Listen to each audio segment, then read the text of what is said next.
Hello guys, நமக்கு இருக்கக்கூடிய நண்பர்கள் எப்படிப்பட்ட நண்பர்கள் அப்படிங்கிறத கண்டிப்பாக நம்ம சிந்திக்கணும்.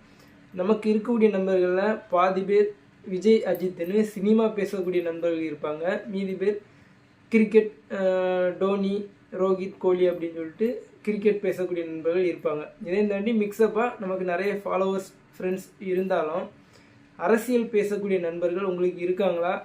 அது குறைவாக தான் இருக்க முடியும். ஏன்னா அரசியல் பேசுகிறதுக்கு நமக்கு நேரம் இருக்காது. இப்படி அரசியல் பேசக்கூடிய நண்பர்கள் இருக்காங்கன்னு வைங்களேன். அப்படிப்பட்ட நண்பர்கள் கூட நீங்கள் பேசாதீங்க, பழகாதீங்க அப்படின்னு சொல்லிட்டு அவங்களுடைய பெற்றோர்கள் சொல்கிறது வழக்கம் தான். அவங்கள்ட்ட நம்ம எப்படி சொல்லி புரிய வைக்கிறது? நீங்கள் எங்களோட வயசில் அரசியல் பேசுகிறீங்கன்னா நாங்கள் இன்றைக்கி அரசியல் பேசக்கூடிய நிலைமையே வந்திருக்காது. நம்முடைய வாழ்க்கையும் நிலத்தடி மாதிரி போயிருக்காது.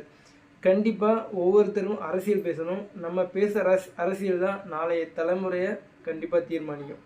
அரசியல் பேசுங்க.